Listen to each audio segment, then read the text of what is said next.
안녕하세요. 용인에서 혼자 살고 있는 30대 중반 여성입니다. 저는 부모님이 안 계십니다. 제가 어릴 때 돌아가셨거든요.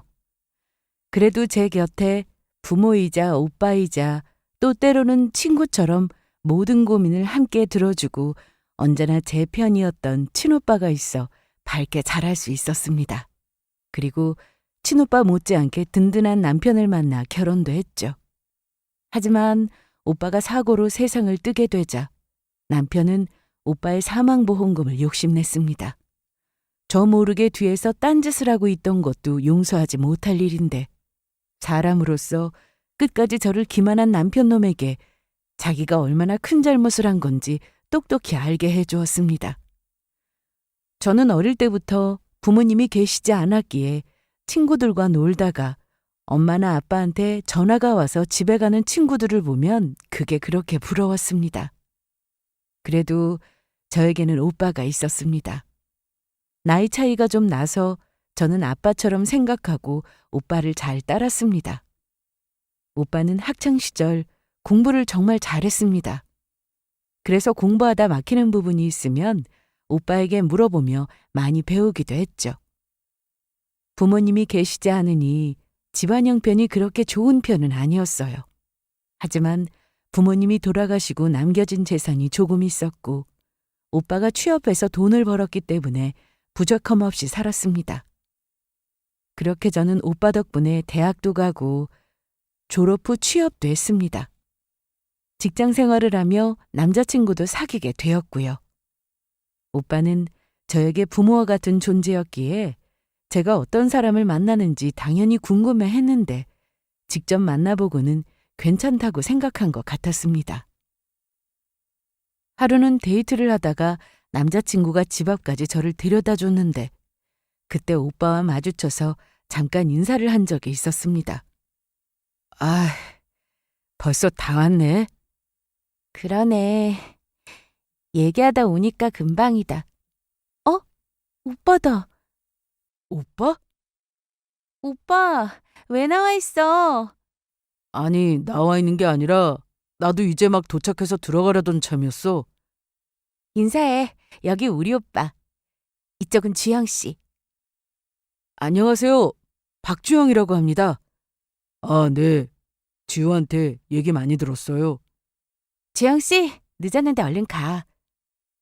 그래요. 다음에 따로 시간 내서 만나요. 네, 알겠습니다. 지우야, 집에 가서 전화할게. 저 그럼 가보겠습니다. 그렇게 짧게 인사를 나누고 집에 들어왔을 때 오빠는 남친에 대해서 별 얘기는 하지 않았습니다. 사실 그렇게 잠깐 보고 사람을 어떻게 알겠어요? 하지만 그날 이후 아파트 입구에서 여러 번 마주쳤고 따로 시간을 내서 같이 밥도 먹고 하면서 많은 대화를 나누게 되었습니다. 남친은 제가 어떤 환경에서 자랐고 저에게 오빠가 어떤 존재인지 너무나도 잘 알고 있었는데요. 그걸 다 이해해주고 오빠를 깍듯하게 대하는 모습이 너무 좋았습니다. 그리고 얼마 뒤 저희는 결혼을 약속했습니다. 그렇게 남친은 남편이 되었죠. 다행히도 저는 좋은 시댁을 만났는데 그러다 보니 시부모님을 부모처럼 생각하고 시댁에 잘하고 살았습니다. 물론 시모에게 섭섭한 건 있었습니다. 가끔 시모가 말이 헛나와 제 기분을 상하게 했거든요. 결혼 후 시댁에서 첫 김장을 하는 날이었는데 이날은 시부모님과 남편 그리고 저까지 다 모여서 김장을 했습니다. 그런데 시모가 저에게 말실수를 했어요. 지우야, 이걸 한번 먹어봐. 간이 어떤가? 네. 맛있는데요? 간이 딱이에요. 그래? 어디? 그래, 잘 됐구나. 이제 통에 담고 정리하면 되겠다. 그런데 시모는 뒷정리를 하면서 콧노래를 흥얼거리며 저한테 이러시더라고요. 우리 며느리는 참 좋겠다. 좋은 시부모 만나, 좋은 남편 만나 팔자가 폈네 아주. 우리 아들 같은 사람 만나기 쉽지 않은 거 알잖아? 그치? 너 다른 집에 시집 갔어 봐. 부모님 안 계신 거 그거 굉장히 마이너스 요인이다. 여보, 왜요? 어머나, 내가 말실수를 했네. 미안하다, 지우야. 내가 그냥 오늘 기분이 좋아서 나도 모르게 그냥 말이 헛나왔네. 너무 마음에 담아두지 마. 이런 날이 매번은 아니었는데 시댁에 가면 어머님은 작든 크든 제 앞에서 꼭 말실수를 하셨습니다. 다른 말도 아니고 부모님 얘기를 하시면 속도 상했는데 한 번은 제가 직접 시모에게 말씀드렸어요. 조심해달라고 말이죠. 다행히도 어머님은 저에게 사과도 하시고 앞으로 조심한다고까지 하셨습니다. 그래도 그 옆에 좋은 아버님과 남편이 있어서 괜찮았습니다. 며느리 사랑은 시아버지라는 말이 있잖아요. 저는 남편과 결혼 후 아버님의 사랑을 듬뿍 받았습니다.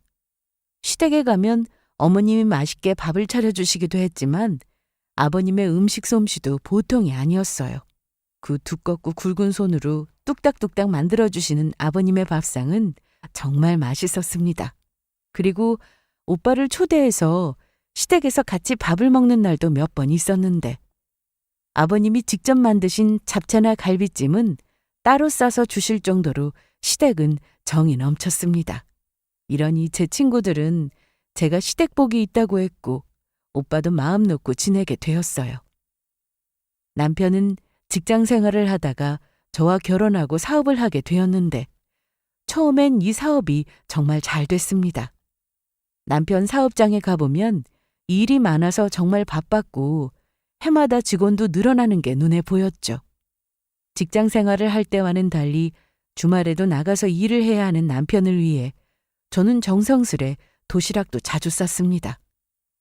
아침에 도시락을 챙겨 나가기도 했는데 시간이 되는 날은 제가 직접 가져다 주기도 했습니다. 자기야? 여보, 힘들게 여기까지 뭐하러 나왔어? 여기 도시락. 마침 배고팠는데 이럴 줄 알고 이것저것 싸왔지? 온 김에 나랑 같이 먹자. 직원들은 나랑 밥 먹으면 불편해하니까 나 혼자 먹어야 하거든. 알았어. 남편은 항상 직원들 편하라고 따로 식사를 했는데 제가 도시락을 싸주지 않으면 근처 식당에 가서 혼자 밥을 먹는 날이 많았습니다. 그래서 제가 이렇게 식사 때 딱 맞춰 나오면 그렇게 좋아하더라고요. 잘 먹었다. 오늘 2시면 일 마칠 수 있는데 자기 여기서 좀 기다릴래? 그래도 돼? 당연하지. 내가 사장인데. 커피 좀 마시고 있어. 나 금방 일 마치고 올게. 평일에는 저도 회사를 다녀야 했기에 이렇게 남편 사업장에 와서 같이 시간을 보내는 날은 거의 없는데 주말은 종종 이렇게 나왔습니다. 특히 토요일은 오전 근무만 하고 끝났기 때문에 기다렸다가 같이 퇴근하곤 했죠.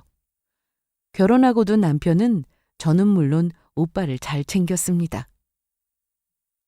오랜만에 형님하고 같이 저녁 먹을까?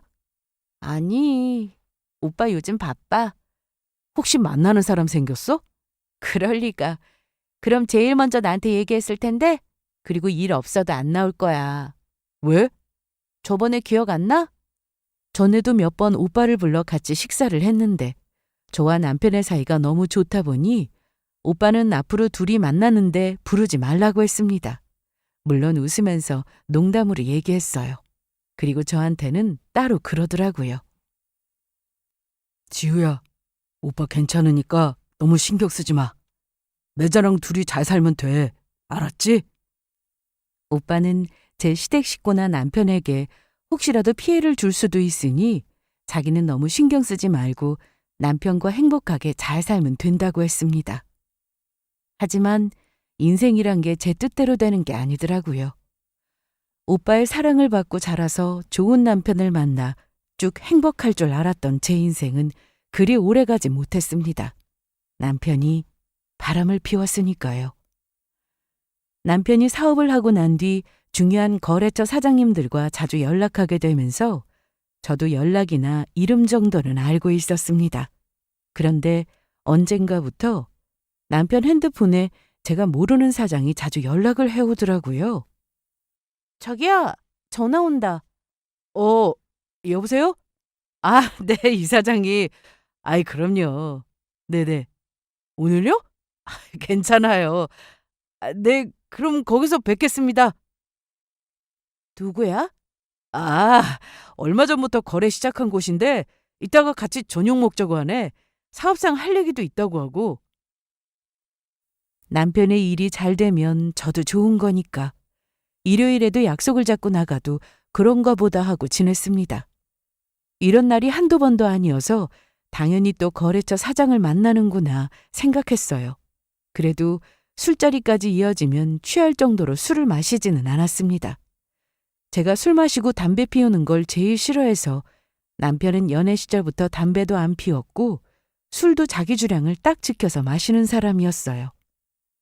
결혼하고도 그걸 잘 지켜주니 남편이 평일 주말 할 거 없이 나가서 늦게까지 일을 해도 짜증이 나기보다 이러다 몸이 축날까 그게 걱정이었습니다. 하지만 남편이 평소와는 좀 달랐습니다. 이사장이라는 사람과 통화를 할 때면 꼭 나가서 전화를 받더라고요. 중요한 전화인가 싶어 처음에는 별 신경 쓰지 않았는데 어느 날 남편의 폰을 보게 되었습니다. 서로 믿고 사는 게 부부니까 저희는 서로의 핸드폰을 신경 쓰지 않고 살았는데 남편이 어느 날 술을 마시고 들어와 잠든 날이 있었습니다. 저도 막 자려던 그때 남편 핸드폰에서 메시지가 하나 왔습니다. 보니까 보낸 사람은 이사장이라고 되어 있었습니다. 당연히 사업 얘기일 줄 알았는데 남편을 부르는 호칭부터 이상했습니다. 자려나? 혼자 술 마시고 있는데 생각나서 보냈어. 너무 보고 싶네. 친구 사이도 아닌데 반말이었고 친한 사이라 말을 놓기로 했다고 해도 이건 일하는 관계로 보이기는 좀 어려웠습니다. 그래서 거래처 사장이 정말 맞는지 의심스러웠고 결국 문자를 모두 보게 되었습니다. 이날 문자를 하나하나 다 읽어보는데 제 손이 덜덜 떨렸습니다.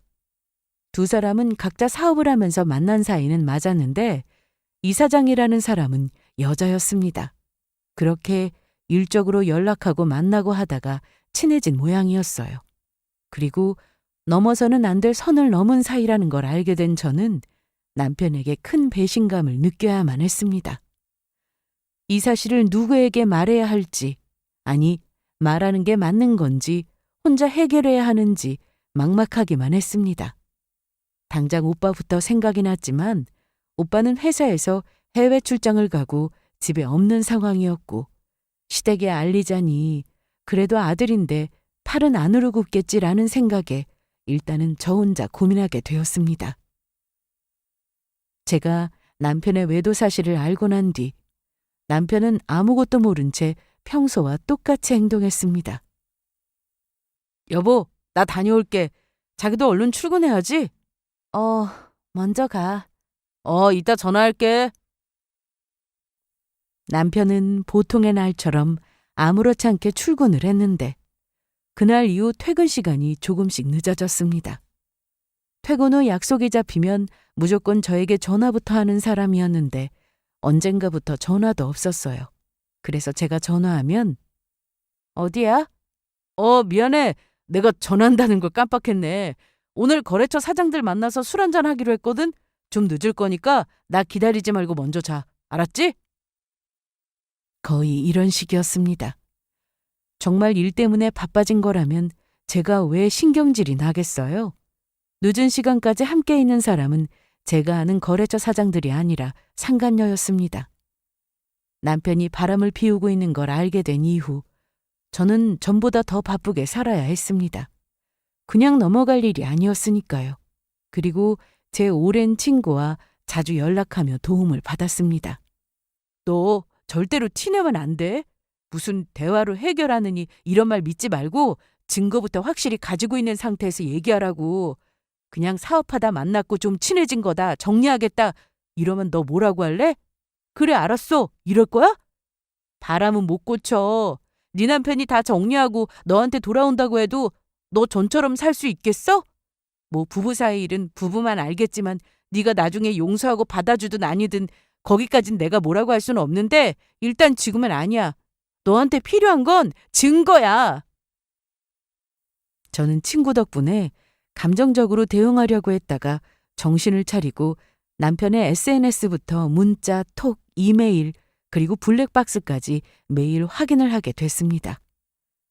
남편 사업장에 가서 두 사람이 만나고 있는 모습도 직접 봤고요. 물론 이때 남편은 저를 보지는 못했지만 눈으로 직접 보고 나니 더 화가 치밀어 올랐습니다. 그런데 이게 말이 쉽지.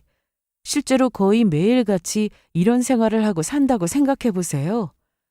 정말 하루에도 몇 번이나 이게 대체 뭐 하는 건가라는 생각이 들었습니다. 정신적으로 피폐해진 상태가 된다는 말이죠. 그렇게 증거를 하나둘씩 모으며 살던 어느 날, 저는 친구의 도움으로 상간녀가 어떤 사람인지 알게 됐습니다. 그 사실을 알고 나니 더 기가 막혔습니다. 제 앞에서 아무렇지 않게 뻔뻔한 얼굴을 하고 밖에 나가서는 상간녀를 만나는 남편을 보고 절대로 용서할 수 없다는 생각이 들었습니다. 그러던 어느 날 전화가 한 통 왔습니다. 받아보니 병원이었어요. 네, 제가 동생인데요. 오빠한테 무슨 일 있나요? 저는 병원에서 걸려온 전화를 받고 바로 병원으로 갔습니다. 오빠가 사고를 당해서 급히 수술을 해야 한다고 했거든요. 그 얘기를 듣는데 어찌나 심장이 떨리던지 살면서 이런 불안감은 정말 처음이었습니다. 그런데 병원에 도착하고 보니 오빠는 이미 세상을 떠난 뒤였습니다. 수술도 들어가지 못할 정도로 상당히 급박한 상황이었다고 전해 들었습니다. 오빠에게 인사도 하지 못하고 떠나보내려니 너무 슬펐습니다. 뒤늦게 이 소식을 알고 시부모님과 남편이 병원으로 왔는데 제가 넋이 나가 있는 모습을 보신 시아버지는 저까지 어떻게 될까 걱정부터 하는 모습이었습니다. 지우야, 정신 차려, 응? 산 사람은 살아야지. 저는 아무 말도 나오지 않았습니다. 그냥 눈을 뜨고 있으면 눈물이 멈추지 않고 나올 정도로 가슴이 답답하고 이 현실을 믿고 싶지 않았습니다. 그래도 장례는 치러야 하니 정신을 부여잡고 준비를 했습니다. 온몸에 힘이 빠지고 멍한 정신을 붙잡는 게 쉬운 일은 아니었습니다.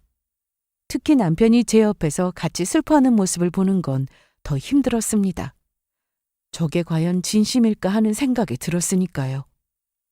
그래도 오빠가 살아있을 때 남편이 형님하며 잘 따랐으니 슬퍼하는 저 모습은 진심이겠지 생각했습니다. 하지만 남편은 그 모습조차 진짜가 아니었습니다. 장례 준비로 바쁘게 왔다 갔다 하고 있는데 남편은 통화하느라 바빴습니다. 사람들이 많이 다니지 않은 구석 쪽 계단으로 가서는 누군가와 한참 통화를 하더라고요. 통화를 마치고 계단에서 올라오는 남편의 얼굴을 봤는데 웃음꽃이 아주 활짝 핀 얼굴이었습니다. 당신 무슨 좋은 일이라도 있어? 어? 그게 무슨 말이야. 형님 돌아가셔서 지금 슬픈데. 그래? 정말? 당연하지. 남편이 너무 가증스러웠습니다. 이 와중에 너무나도 감사하게 아버님은 자리를 지키며 제가 미처 챙기지 못한 것들을 알아서 챙겨주셨는데 어머님은 오로지 남편 걱정뿐이었어요. 주영아, 일은 마치고 온 거야? 여긴 내가 있을 테니까 가서 일 봐. 할 일은 많은데 그래도 여기 있어야죠. 내가 있는다니까. 네 아버지도 계시고. 그러니까 여긴 걱정 말고 급한 일 있으면 얘기하고 다녀와. 그런데 남편이 시모의 말을 듣고 정말 장례식장을 나갔습니다.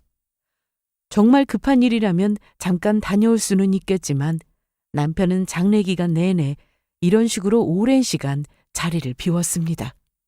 그렇게 오빠의 장례가 끝난 뒤 저는 오빠의 물건을 정리하러 친정에 갔습니다. 오빠와 둘이 살 때도 그랬지만 제가 결혼하고 오빠 혼자 살면서도 참 정리정돈 잘하고 깔끔하게 해놓고 살았더라고요. 제가 매일 슬퍼하고 힘들게 사는 걸 오빠도 원치 않을 거라 생각했기에 더 힘을 냈습니다. 그리고 하루빨리 남편과 이혼해야겠다 생각했죠. 사실 어느 정도 증거가 모이고 나서 시댁에 가서 말을 할 생각이었습니다. 어머님은 몰라도 아버님은 이 사실을 아시고 남편을 절대로 가만두실 분이 아니었거든요. 그런데 그것만으로는 부족했습니다. 남편이 하는 꼴을 보니 사람이 아니라는 생각이 들었거든요. 저는 오빠의 물건을 정리하면서 오빠가 가입해뒀던 보험이 있다는 걸 알게 됐습니다. 오빠가 타고 다니던 차가 있어서 명의 변경도 해야 했고 가지고 있던 재산이나 채무 등도 확인해야 했는데 그때 보험 가입 내역도 있다는 걸 확인했어요. 그래서 필요한 서류를 챙겨놓고 따로 봉투에 담아뒀습니다. 출근해서 보험사에 방문할 생각으로 전날 가방에 넣어두었는데 그걸 남편이 봤더라고요. 하지만 제 앞에서는 아무 내색도 하지 않았습니다. 여보, 나 출근할게. 오늘도 잘 다녀와. 그래. 평소처럼 인사를 하고 나갔거든요. 그리고 저는 출근 후 외근 나가는 길에 보험사에 들러 서류를 제출했습니다. 그런데 이날 저녁 남편의 차에 있던 블랙박스를 확인하다가 기가 막힌 대화 내용을 들었습니다. 이날도 남편은 상간녀를 만나고 들어왔습니다. 그게 정말이야? 그렇다니까 내가 봤어. 와이프 가방에 큰 서류 봉투 하나가 들어있길래 몰래 봤는데 형님 보험금 받으려고 서류를 준비했더라고. 그래서 보험금은 얼만데? 2억이더라. 진짜? 어쩜 이럴 때 딱 돈이 생기네? 내 말이 돈 급했는데 기가 막힌 타이밍에 가시네. 이게 웬 떡이야? 안 그래? 그러게 말이야. 그럼 이제 자기 이혼할 거야? 당연하지. 그런데 좀 걱정이네. 형님마저 죽고 없으니 나한테 더 매달리는 건 아닌가 몰라. 그럼 안 되는데. 걱정 마. 싫다는데 억지로 살 수 있어? 일단 보험금 수령하고 잘 구슬려서 받아낸 다음에 이혼 얘기 꺼낼 거니까 좀 기다려. 당장은 안 돼. 이런 놈인데. 바람 피운 걸 시댁에 알리고 이혼 도장 찍고 그냥 헤어지기엔 제가 너무 억울했습니다. 적어도 제가 받은 고통만큼은 남편이나 그 여자가 똑같이 느끼게 해주고 싶었어요. 그래서 저는 친구의 도움으로 상간녀의 남편을 만났습니다. 바쁜 저를 대신해서 친구가 상간녀 뒷조사를 해서 연락처까지 알아내어 연락했는데 다행히도 저를 만날 의사가 있다고 해서 약속을 잡고 만났습니다. 처음에는 약간 걱정했습니다. 상간녀 가족에게 이 사실을 알리면 나중에 제가 고소를 당할 수 있다고 해서 그렇게 되면 일이 더 복잡해지니 상간녀 소송만 하고 끝낼 생각이었어요. 그런데 상간녀 남편을 만나보니 이쪽도 저와 비슷한 상황이었습니다. 일단 이런 식으로 연락을 드려서 죄송합니다. 불쾌하셨다면 사과드릴게요. 네, 좀 놀라긴 했는데 괜찮습니다. 이날 만나서 대화를 해보니 저처럼 증거를 모으고 있는 중이라고 했습니다. 하지만 외도 사실을 안 지는 얼마 되지 않아 가진 증거는 거의 없다고 했죠. 혹시 언제 하셨어요? 저는 좀 됐어요. 그래서 두 사람이 어떤 사이인지 언제부터 그런 사이가 됐는지 잘 알고 있습니다. 심지어 얼마 전에 오빠 장례식이 있었는데도 그때도 둘이 만났더라고요. 얘기를 나눠보니 상간녀 남편은 상간녀가 바람 피우고 있는 걸 전부터 눈치챘는데 정확한 증거가 없어 답답해하던 중이라고 했습니다. 한편으로는 다행이다 싶었습니다. 배우자 외도 사실을 알고도 덮고 사는 사람도 분명히 있을 텐데 상간녀 남편은 저와 얘기를 나누던 중 하루빨리 이혼을 하고 싶다는 얘기를 했거든요. 제가 와이프랑 결혼하고 좀 먼 곳으로 이직을 하는 바람에 제가 집을 따로 얻게 됐어요. 그래서 갑자기 주말 부부가 됐는데 시기가 딱 이때네요. 와이프는 저랑 결혼하고 내내 주부로 살았어요. 그런데 저와 주말 부부가 되고 나서는 갑자기 사업을 해보겠다고 하더라고요. 처음에는 사업도 좀 하다 그만두겠지 했는데 사람이 느낌이라는 게 있잖아요. 아무리 떨어져 지낸다고 해도 티가 났어요. 하루는 토요일에 집에 갔는데 남자 형수가 화장대 위에 있더라고요. 비닐 포장 그대로 올려져 있어서 저는 그때 당연히 저한테 주려고 산 건가 했는데 한참이 지나도 향수 얘기가 없더라고요. 그런데 제가 그 향수를 잘 알아요. 전에 써본 거라 향이 어떤지 알고 있었는데 주말 저녁에 와이프를 만났는데 와이프 향수 냄새랑 그 향이 나더라고요. 그래서 남자가 있구나. 그때부터 의심했었죠. 그래서 저는 이날 상간녀 남편과 많은 얘기를 나눴고 서로 같은 생각을 하고 있다는 걸 확인한 뒤 빨리 소송부터 진행하기로 했습니다. 며칠 뒤 남편은 예상대로 저에게 보험금 얘기를 꺼냈습니다. 뭐? 형님 앞으로 나오는 보험금 말이야. 그걸 어떻게 알았어? 그냥 우연히 안방에서 봤어. 그런데? 요즘 내가 사업이 좀 어려워서 그런데 내가 그 돈 쓸 수 있을까 해서. 어떻게 그런 말을 해? 그 돈이 무슨 돈인 줄 당신이 더 잘 알면서? 일단 내가 잠깐만 쓰고 돌려줄게, 어? 그 말을 어떻게 믿어? 어떻게 믿냐니, 우리 부부잖아. 그렇지, 우리 부부지. 그런데 그 돈은 1원 하나 못 쓰겠는데 어쩌지? 남편은 이날 돈 얘기를 꺼냈고 저는 싫다고 거절했습니다. 그러자 갑자기 화를 냈어요. 아니, 넌 대체 언제까지 이럴 건데? 형님 그렇게 된 건 나도 안타까워. 마음 아파. 그런데 형님도 그 돈이 꼭 필요한 데 쓰이길 원하지 않겠냐? 다른 사람도 아니고 나야. 형님이 살아계셨을 때 나한테 어떻게 했는지 당신이 더 잘 알면서 돈 앞에서 이렇게 매정하게 굴 거야? 맞아. 우리 오빠가 당신을 정말 예뻐했었지. 그러니까 나 달라고. 내가 그 돈으로 사업이 더 잘 되면 당신도 좋은 거 아니야? 당신 잘 되면 형님도 당연히 좋아하실 거고. 남편이 저리 말하는데 너무 황당했습니다. 사업이 잘 되면 제가 좋은 게 아니라 상간녀가 좋은 거겠죠. 저는 저렇게 헛소리하는 것도 이날이 마지막이니 어디 실컷 떠들어보라고 했습니다. 그리고 다음 날 출근하는 남편에게 퇴근 후 시댁으로 오라고 했습니다.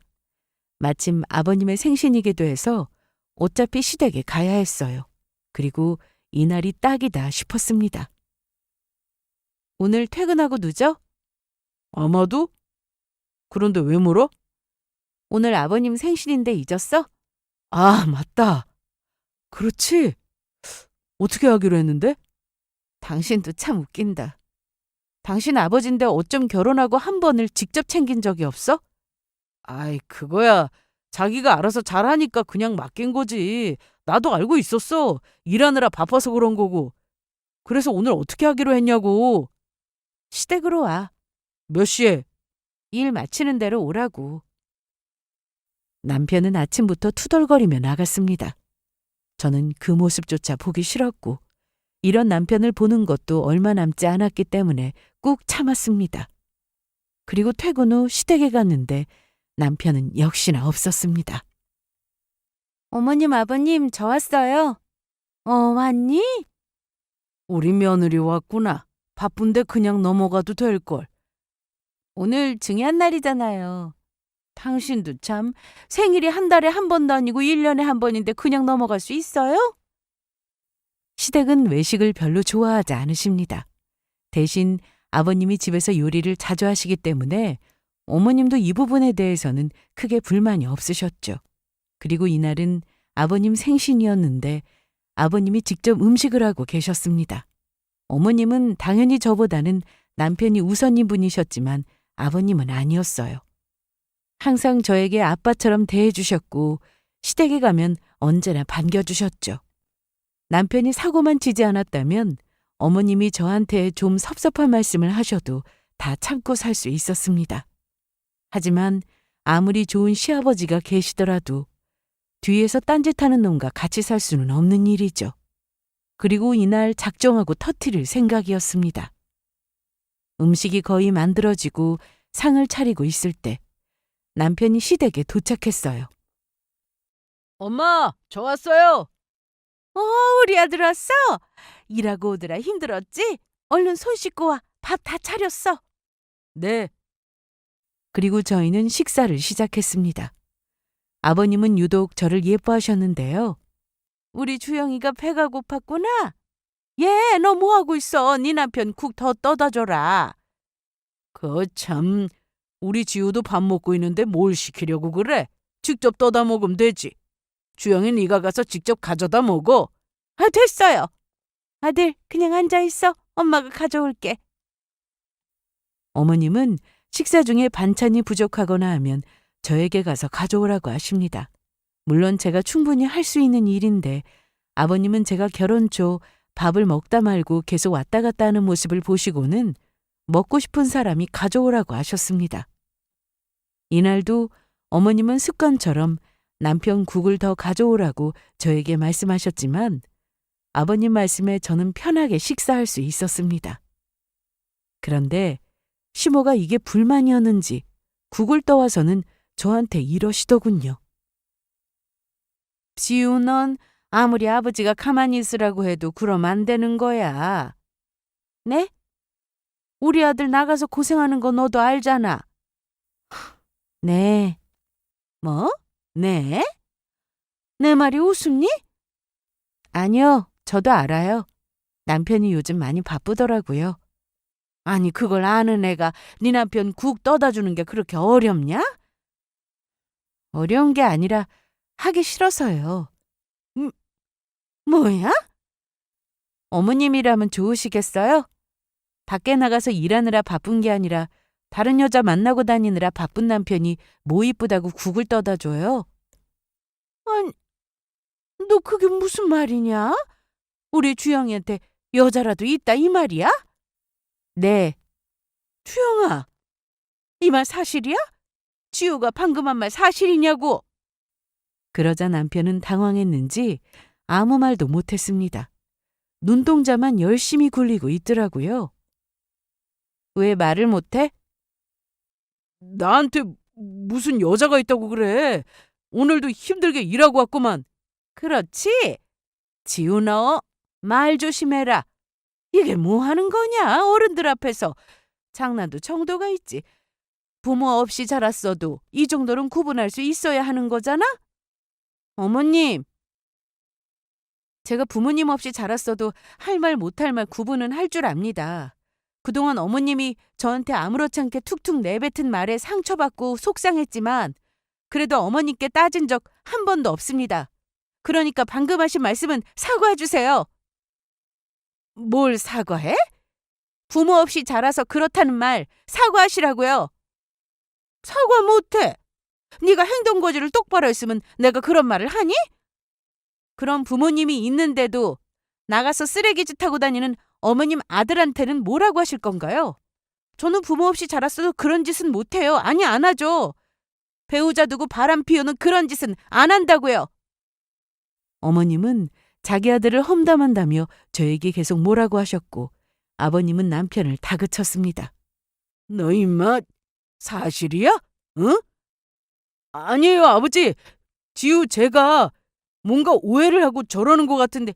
이지현, 나도 이름 알아. 네가 만나고 다니는 그 여자.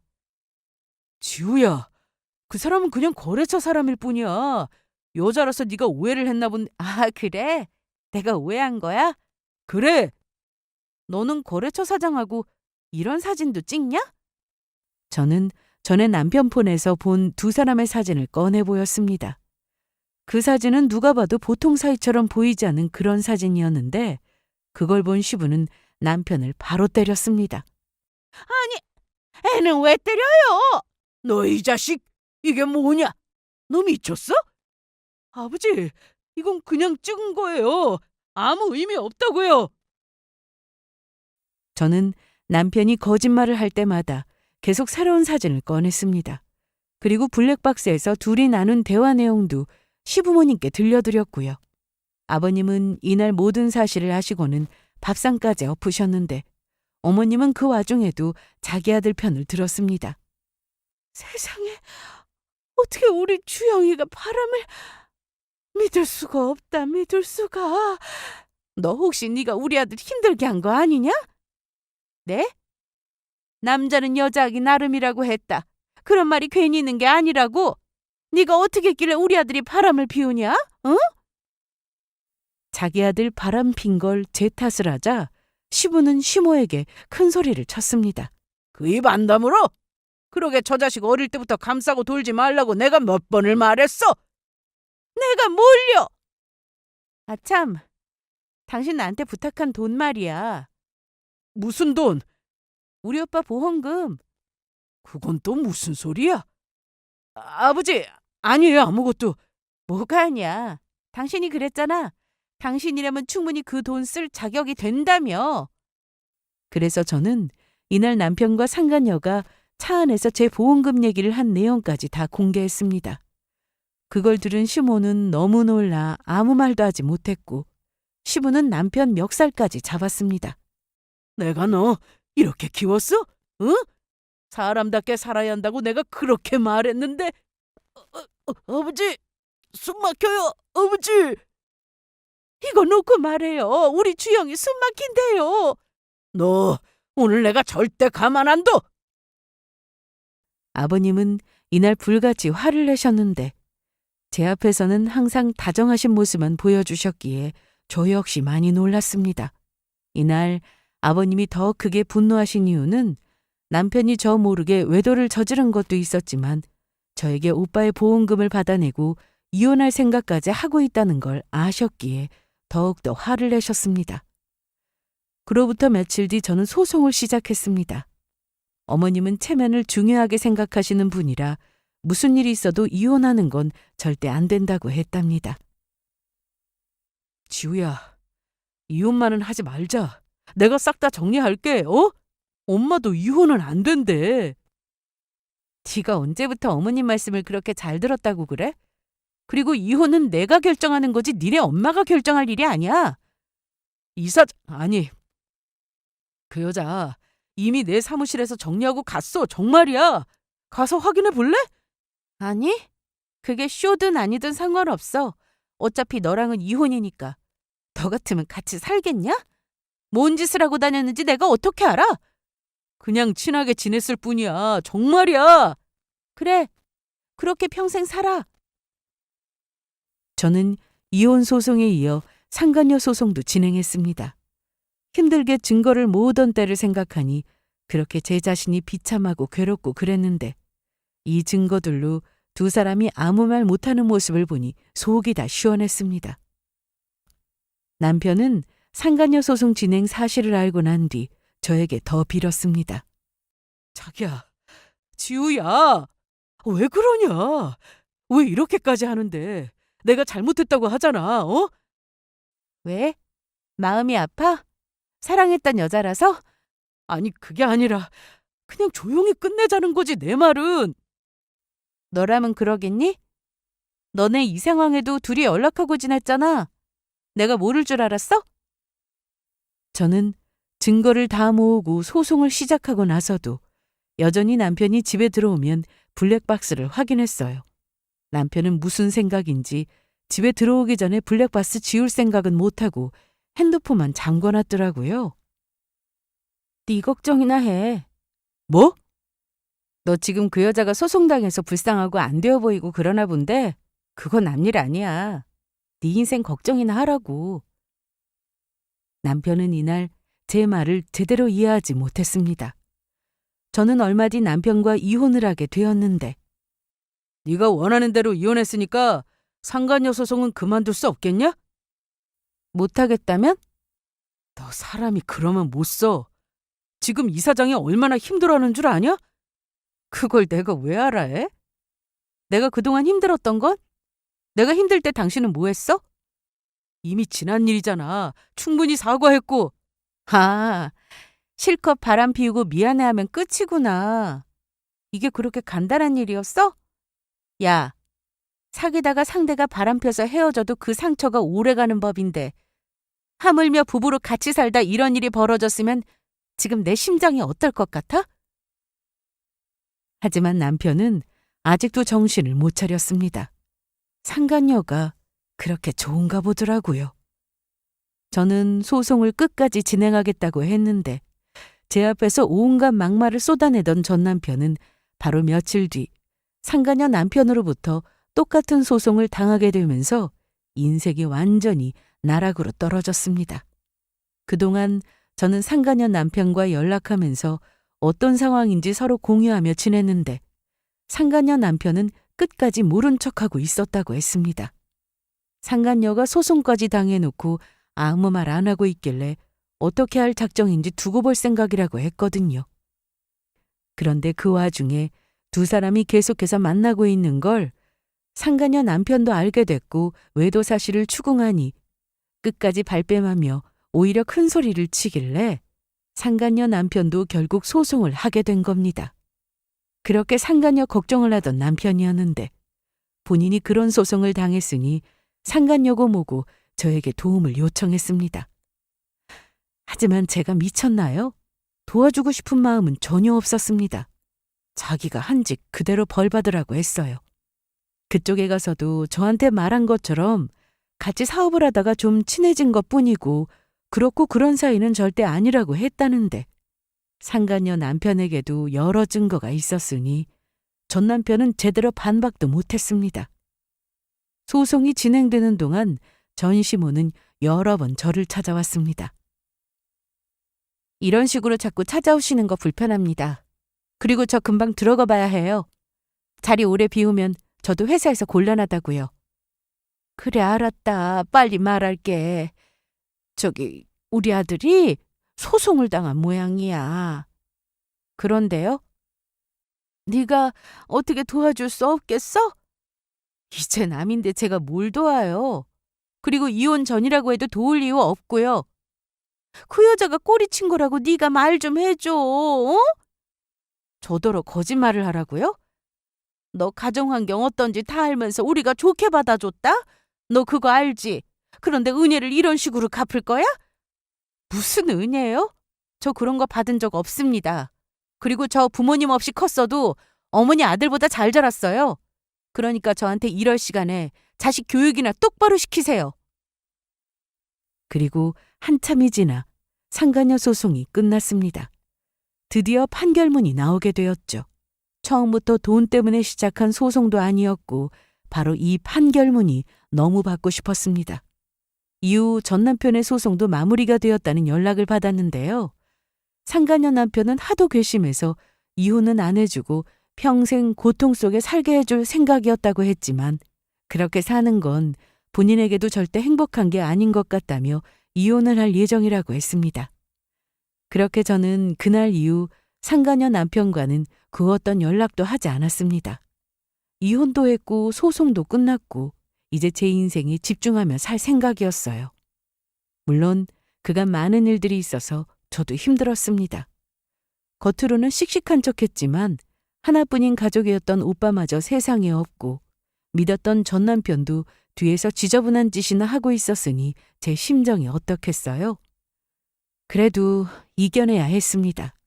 전 남편은 저와 같이 살던 중에 이미 사업에 문제가 많은 상태였습니다.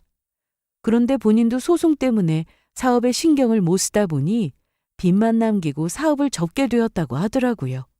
다 끝났다고 생각했는데 전 남편이 얼굴이 많이 상한 상태로 제 앞에 나타났습니다. 뭐야? 아직도 볼 일이 남았어? 오랜만에 보는데 무슨 말이 그러냐? 나 그동안 좀 힘들었어. 그런데 전 남편한테 냄새가 났습니다. 옷도 며칠 동안 갈아입지도 않은 것 같았죠. 알고 보니 전 남편은 아버님이 무서워서 집에도 안 들어갔다고 하더라고요. 아버지가 집에는 절대로 들어오지 말라고 하셔서 사무실에서 계속 생활했어. 그러다 최근에 사업 접었고. 요즘 나 사는 게 정말. 그런 얘기는 왜 나한테 하는데? 지우야, 우리 처음부터 다시 시작해보는 건 어때? 저는 그동안 웃을 일이 없었는데 이날 전 남편의 말을 듣고 저도 모르게 헛웃음이 나왔습니다. 뭐라고? 뭘 시작해? 제발 부탁인데 내 옆에 나타나지 좀 마. 나도 고민 많이 하고 왔어. 나 진짜 힘들어. 우리 다시 잘해보자. 어? 내가 사업하면서 여러 사람 만나다 보니까 순간 어떻게 됐나 봐. 그런데 원래 나 그런 사람 아니었던 거 너도 알잖아. 나 너밖에 모르는 사람인 거 너도 알잖아. 아니, 몰라. 그리고 너는 그게 자꾸 실수라고 하는데 나한테 안 들켰으면 너 계속 그랬을 거잖아. 그러니까 네가 사업하면서 잠깐 도운 게 아니라 너는 원래 그런 인간이었던 거야. 아니야. 진짜 아니야. 저는 전 남편 앞에서 어디론가 전화를 걸었습니다. 여보세요? 네, 저예요. 네네. 알겠습니다. 누구야? 넌 몰라도 돼. 너 혹시 그새 누구 생겼냐? 돈도 있고 이혼해서 혼자 되니까 이제 아무 남자나 만나고 다니는 거야? 내가 넌 줄 알아? 아무나 만나게? 궁금하면 좀 기다릴래? 여기로 오기로 했는데? 이날 전 남편은 혼자 열받아 하면서 어떤 놈인지 직접 보겠다고 기다렸습니다. 그리고 잠시 뒤 전 남편은 멱살을 잡히고 끌려갔어요. 제가 전화해서 부른 사람은 바로 전 남편의 아버지였습니다.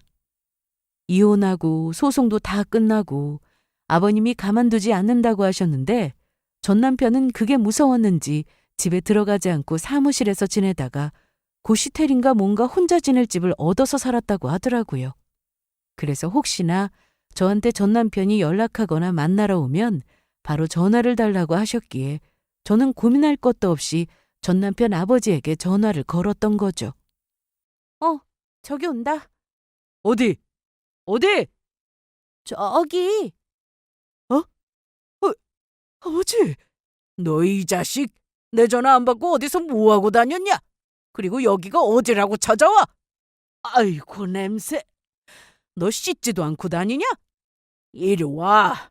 너 아주 내가 정신 차리게 해줄 테니까. 그날 이후 저는 전 남편을 본 적이 없습니다. 아버지의 손에 끌려가서 무슨 일이 있었는지 알 수도 없었고요. 그런데 엄청 무섭게 혼이 난 건지 전화도 문자도 없이 아주 조용했습니다. 그리고 전 남편 아버지가 저를 보자고 하시길래 만난 적이 있었는데요. 다시는 연락 안 할 테니 마지막이다 생각하고 나와달라고 하시더라고요. 미안하다. 내가 이 말 하려고 보자고 했다. 사실 사과받을 사람은 전 남편과 그 상간녀였는데 그동안 저에게 정말 잘해주셨던 아버님이 눈물까지 보이면서 사과를 하시니 마음이 좋지 않았습니다. 그리고 자리에서 일어나시면서 봉투 하나를 주셨습니다. 이게 뭔데요? 나중에 너희 살다가 애라도 생기면 주려고 모아뒀던 돈이야. 위자료로 얼마 받지도 못했을 텐데 받아라. 저 돈 있어요. 지훈이가 돈 없을까봐 준 거 아니야. 내가 미안해서 그래. 자식을 잘못 키워서 네 인생 힘들게 한 거 미안해서 주는 거니까 받아.